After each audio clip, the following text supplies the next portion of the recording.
Hello and welcome to the podcast, myself Matt Davey and Connor Godfrey. In this podcast we discuss the always debatable Star Wars Prequel Trilogy, as well as the latest Star Wars release, The Rise of Skywalker. But we couldn't do this alone, so we enlisted the help of the chief film critic for the Independent, Clarisse Loughrey. Enjoy. Do you think the prequels have aged well? Obviously it's been a few years since they've come out now, other Star Wars films have come out. Do you look back at them and think they've aged well? Well is an interesting word. I think my perspective has changed on them. I see them now as flawed but ambitious. So I think they have aged well in the sense that I feel like I've realized that maybe I think they sort of came out at the wrong time. I think maybe if they'd come out in a different decade, if it wasn't sort of the era of Lord of the Rings and all this very like serious fantasy movie stuff, maybe things would have been different and we would have, I don't know, appreciated aspects of them more. I don't know. It is. I don't really know if they've aged well. They've aged like differently, I guess. I think that's well put. Yeah, it makes sense. One thing I've always wondered about the prequels, obviously I love the originals. I don't think there's many people that don't. Return of the Jedi, the final one, came out in 1983, and The Phantom Menace came out in 1999. So there's 16 years between them. Do you think this was part of the problem? Do you think people, sort of that generation that grew up with Star Wars, were now 16 years older? Do you think they left it too long? God, I don't know if I can answer that because like I was not alive when Return of the Jedi came out. So I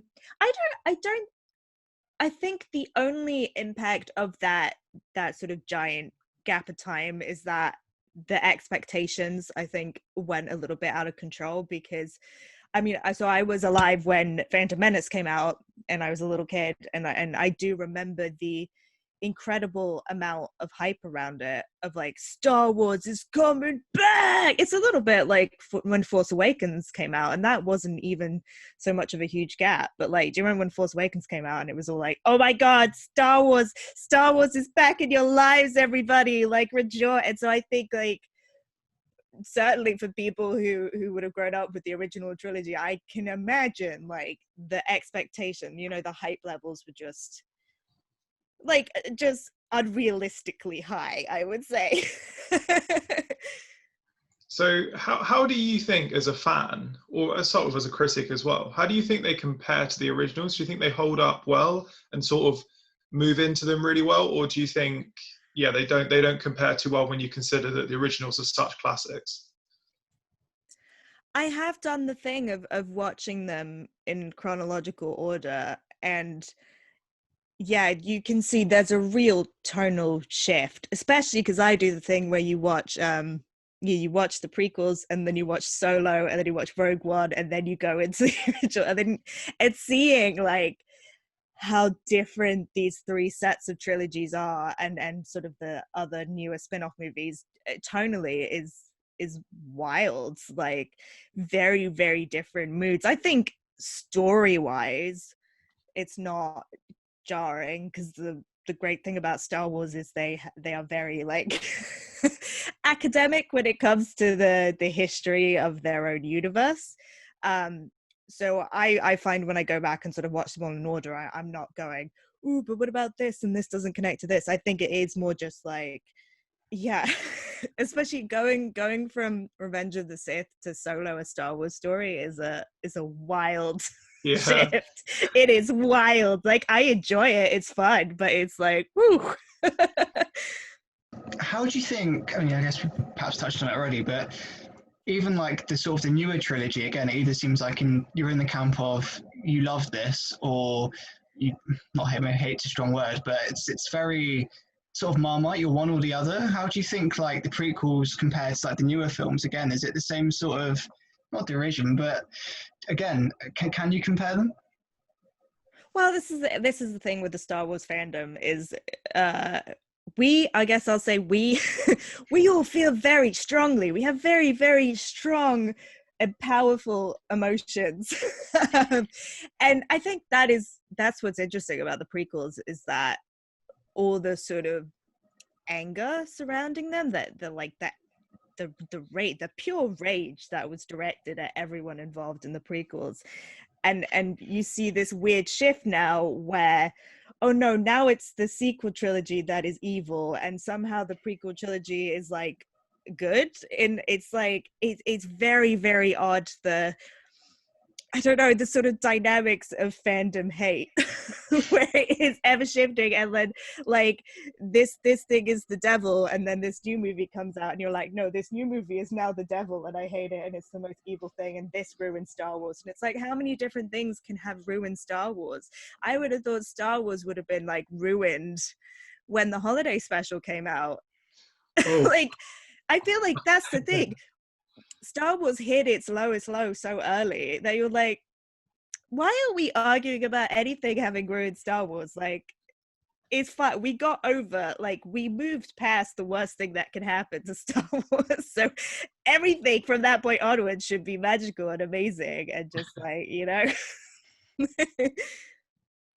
What you mentioned the tonal shift in the films between, because when I've watched the originals first when I was a kid, because they were on kind of whatever channel, and they're quite dark in the sense that I think the color palettes, things like that, aren't that bright, and I'd say it's more serious as a film when I seem to watch them. And then I went to the prequels and I find the prequels quite, you know, CGI heavy and things like that. Why do you think they went for such a different tone, and now in the sequels they're different as well? Why do you think that is?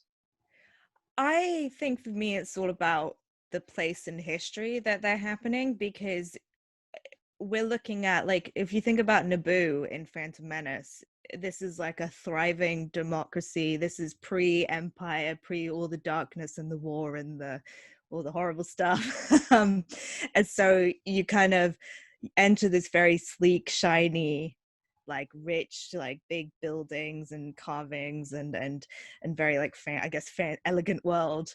And I always kind of think of it as like the Weimar Republic of the Star Wars universe. It's like this sort of blossoming of art and culture right before the dark period. I mean, that's the thing, there are a lot of allusions between Star Wars and real history, so I hope it doesn't sound like a big flip it by bringing that up. I think like that's what it always really reminds me of. Do you think, I'm just kind of going, not really sticking to the script, going a bit off here, that you mentioned the anthology films, which were Solo and Rogue One. I really, really like Solo. I think it's actually a really good film. Rogue One, I think, is okay. Do you think that those films, they always had a plan for those to lead after the sequels? Do you think there's always been a plan when the originals were made, they were going to do prequels and an anthology? Or do you think it's sort of one of those things that Disney's used to cash in on the franchise? I think the anthology is definitely, I've never seen any sort of evidence that George Lucas was ever thinking about anthology movies before he sold Lucasfilm to Disney. So I think the anthology stuff is purely Disney. We know that George Lucas was thinking about continuing the story. I mean, he had a whole idea for a third trilogy, which, like, you can, like, if you go on Google, you can like find little like bits and pieces of it. Some of it found its way into the Disney trilogy. I feel like a lot of it didn't. So yeah, he had sort of a grand plan, but I don't think anything like Solo or Rogue One was ever part of his vision, I guess. Yeah, fair enough. So we're going to talk about the dark side of the prequels, and nothing to do with the character. Well, I think we can all agree there are certain aspects of the prequel that don't hold up as well as others. And I'm going to mention Jar Jar Binks. Yep. Perhaps, maybe I shouldn't. Obviously, it was the first completely CGI character in a film, played by Ahmed Best. He received a lot of abuse for it, which isn't fair on him. Why do you think he was put in there, Jar Jar? And sort of what was your take on that? I'll be honest, just for the kids, I think, because I mean, this is a confession of all confessions, but I liked Jar Jar when I was a little kid, because like I was a little child. I didn't understand the complexity of like the racial stereotyping in Phantom Menace. Now I do understand. And I do not like Jar Jar anymore. But when I was a little child, it was like, ooh, funny lizard man goes whoopsie. Like that was very funny to me. um, and I think that has always been a part of the Star Wars DNA. Like, you know, we've had the Ewoks and C-3PO. Like, it is a movie for kids. And I think that is very simply what George Lucas was thinking of. I don't think it's more complex than that. Fair enough. Do you think like they are made for kids? Is it very certainly the prequels? Because we were talking about this earlier. I didn't know if I was sort of right in saying that, but do you feel like it is very much directed at sort of like a younger fan base, and then like if the adults like the original trilogy, they just sort of get on board as well? Well, like, yes, like George Lucas has always taken the stance that, you know, this is the thing, whenever he gets criticized, he's like, it's a movie for kids, shut up. And like, I appreciate that stance. I guess you would call it a family movie, because I think he was obviously thinking about both the children and the parents having a good time together. But I think that's what's nice about Star Wars, though, is that it is a truly intergenerational piece of culture. And I think every generation takes a slightly different take out of it. You know, you can come to it as a little kid and be like, hee hee, Jar Jar Binks. You can come to it as I don't know, like a very politically minded person in their 20s who's thinking all about, you know, George Bush and fascism and the fall of democracy. Or you can come at it maybe as a parent thinking about the relationships between, you know, Anakin and Luke, and because so much of it is about legacy and about family, and I'm sure, I'm not a parent, but I'm sure lots of parents find so much in that side. So that's what I think is so great about these movies, is that they're very layered in that way. Okay. Again, talking about characters, Hayden Christensen as Anakin. Do you like him? Is he good? Do you think he's good? Loaded.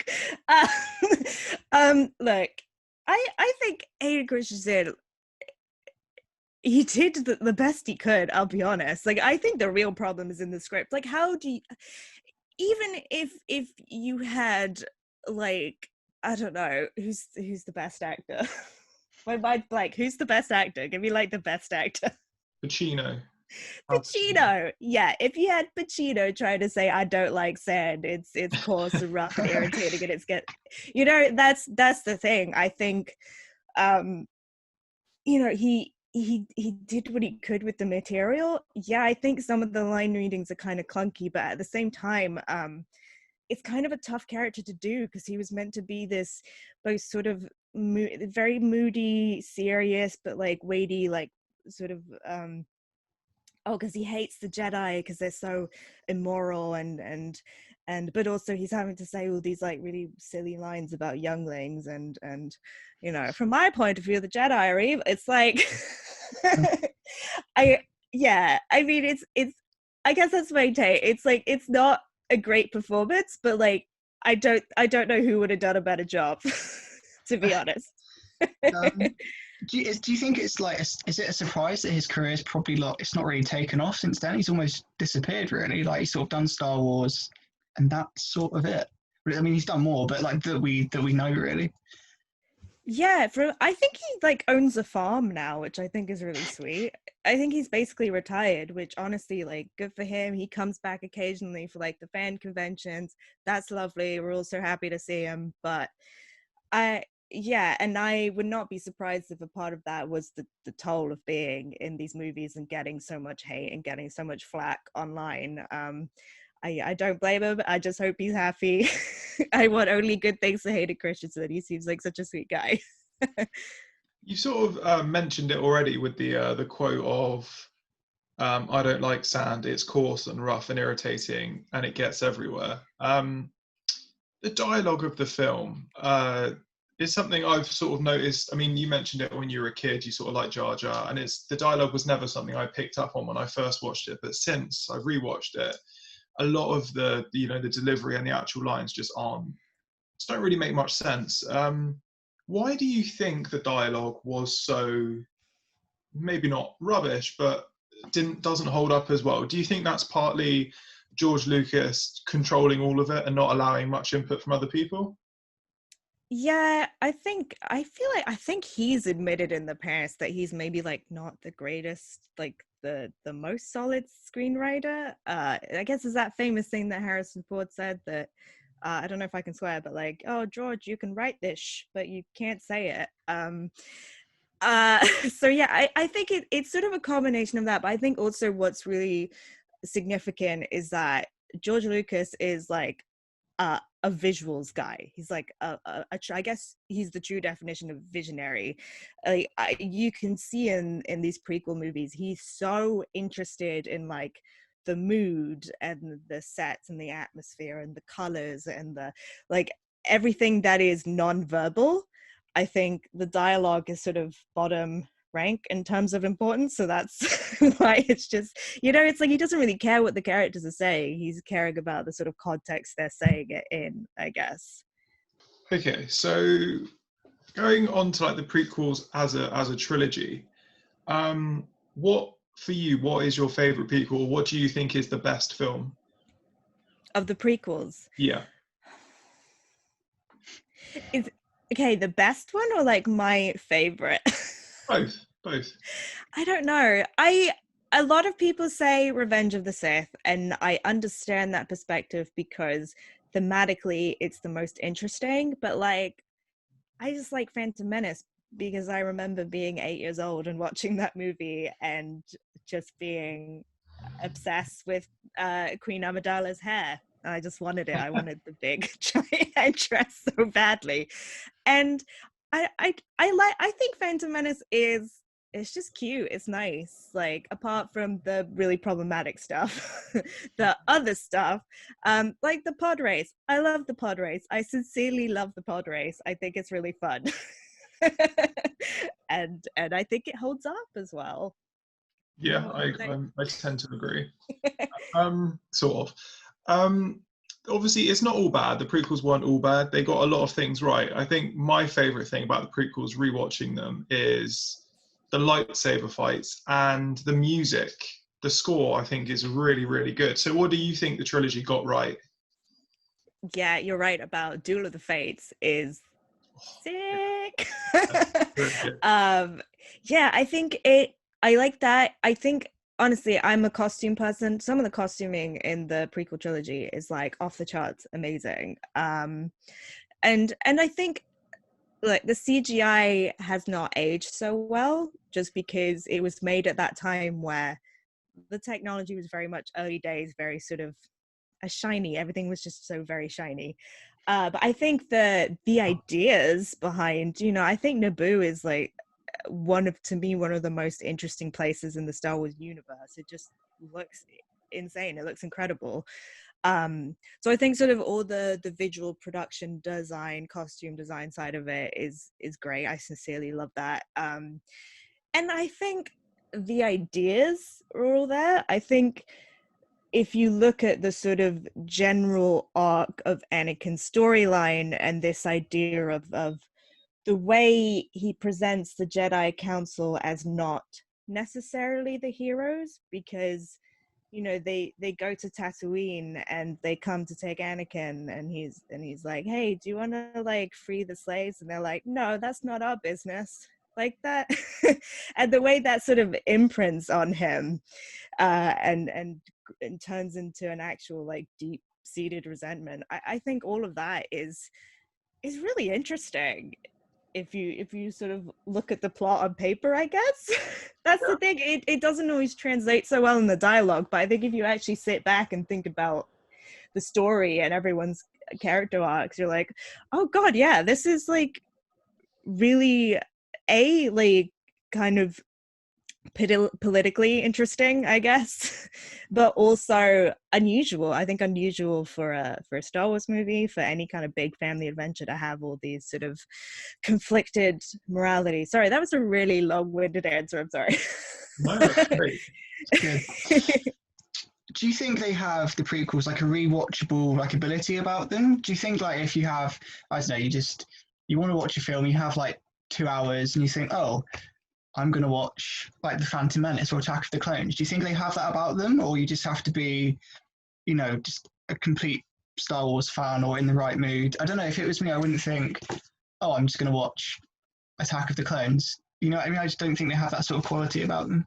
That's true. And it's kind of hard now when you have so many other Star Wars movies to choose from, and like an entire season of The Mandalorian and all the Clone Wars, and there's like a million different other Star Wars things to watch if you feel like watching Star Wars. But I would say I find them really easy to watch, because I think even if you don't like the prequels, I think some sort of, they're so embedded in the culture now, and like all the memes and the funny things, like hello there, like I they're never boring to watch, because you get to revisit all these sort of major cultural moments and just have fun. And some of the stuff's just really funny. The stuff that hasn't aged well, like some of it is just hysterical, and I really enjoy it, even if it wasn't intended to be funny. I haven't got this written down, and it's nothing to do with the prequel trilogy. I'm just interested. I'm guessing you saw The Rise of Skywalker. If so, what did you think of it? Okay, I had like sleepless nights because of Rise of Skywalker. Which I should preface this. I saw it as a double bill with Cats, so it was it was a lot. It was a really intense evening. I think the final conclusion that I've come to is that I think it's a well-made film. I think it's adventurous. I think there's this sort of it gets the core emotion of Star Wars right, which to me is this idea that it doesn't matter how small you feel, you can do something, and you can fight. I think it gets that 100% right, and I do really appreciate it about that film. I think as a Star Wars fan, furious. Like it enrages me that this is how we ended it with all the Palpatine stuff. I mean, I'll stop there, because if you let me go, it'll be another hour of me just explaining every single plot point I don't like. So yeah, I think as an ending to that trilogy, for me as a Star Wars fan who is just like dying to find out how all of this was going to end, disappointing, but I think it's still sort of a good movie, if that makes sense. Yeah, I mean, I'm no sort of diehard Star Wars fan, although I like the franchise and I've seen all the films with the exception of Solo. But watching The Rise of Skywalker in the cinema, that's the most fun I've had watching a Star Wars film, and it's deeply flawed, but I stand by it. It's fun. That's the thing. It is a fun movie, and I think I'm gonna come to a place eventually in my life where I'll get over the Palpatine and the Reylo stuff, and I'll move on. And I think I will just be able to enjoy it as like a fun Star Wars movie with Babu Frick. Babu Frick. Hey. I think you've sort of summed up Rise of Skywalker perfectly there. I think I enjoy it as a film, but as a Star Wars film, I think I really enjoyed The Last Jedi, not because I thought it was a good film, but I just enjoyed the fact it tried something different. I think with The Rise of Skywalker, I would have liked Kylo Ren to have killed Rey at the end. Just they have like kissed, all of his enemies were gone, he could have just killed Rey. That's what I wanted, but that's just a humble man's opinion. What do I know? So going back to the prequels, because I guess that's why we've sorry. Do you think? I think this is this the final question? I think it might be. Yeah, I think so. The prequels, for good and bad or whatever, they've definitely had a massive impact on just, I think, popular culture. Do you think that they've hindered the saga more than helped it? Oh, that's an interesting question. Thank you. Oh, I would say I think it's sort of neutral, because the thing with Star Wars at this point is just like, it's so huge. It is this sort of all-consuming cultural force. Because it's not just the movies now, it's the books and the comic books and the action figures of the theme park, and it's just, it is a giant, like, textured patchwork blanket of things. And so I think the prequels have managed to kind of just settle in their little corner. It's easy to not think about them, I feel like. I feel like if you don't want to think about the prequels, you could just ignore them. And then this is the nice thing about Star Wars, is that if you don't like something, just don't think about it. Just ignore it. Watch the other movies. Don't dwell on the thing that you don't like, because it is literally such a huge and giant world that there. And so that's the thing with the prequels. I think, I don't know, I feel like they have a very neutral position. They just exist. And sometimes you laugh at them, and then sometimes you think about the good bits. But I think they've almost had no impact. I guess they had an impact in terms of our expectations for the sequel trilogy. I think, back in 2015, they were a pretty big deciding factor in how we all felt about The Force Awakens. Because, everyone loves to compare things. So it was just the constant comparison of like, oh, is this better than The Revenge of the Sith, or is it worse? But I think now that we've sort of reached the back end of the now that we've reached the back end of the sequel trilogy, and it's all sort of in the past now, I don't know, I feel like, I don't know what you guys think. I just feel like they all just exist. Yeah, I'm inclined to agree. Yeah, it's weird, isn't it? I think they're so big and there's so many fans and what have you. Like, depending on who you ask, everyone's going to have their own opinion on what makes a good Star Wars film, I suppose. And I guess, is there a right or wrong answer? Probably, but not everyone's right and not everyone's wrong. I don't know, but yeah. Yeah, like I have a friend whose favorite Star Wars movie is the Jedi Fallen Order game, and you're like, you know what? That's a legit answer. Like, that's the great thing. Like, even if you can even like not care about the movies and just like this one specific Star Wars thing that exists, it is, and there's so much variety within this universe. It's crazy. Do you think its variety is why it's so successful? Because there is literally something for everyone: games, films, TV shows, toys, everything. Yeah, I think absolutely. And I think Disney have had a pretty big part to play here, because I mean, they are the most calculating. I mean, they are like, I love Disney, but also they're sort of like evil geniuses. And they, I think they really thought hard about how can we make Star Wars accessible for everyone, which is a really nice thought, but they were doing it for money. But now I think it's great because, I know that before these most recent films, my problem that I did have with Star Wars is I didn't have very many female characters to look up to. Like I love Leia so dearly, but we are not alike in any way. So I found it difficult to sort of have her as like I didn't really see myself in her, but now there's characters like Jyn Erso where I watch her and I'm like, oh my god, that's me. That's me. I am that annoying. I love it. Representation. And so I think that's what's been nice, is to see the growth and just to see Star Wars sort of diverge to so many pathways and just embrace so many different people and say, come on into this fandom. There is something for everybody.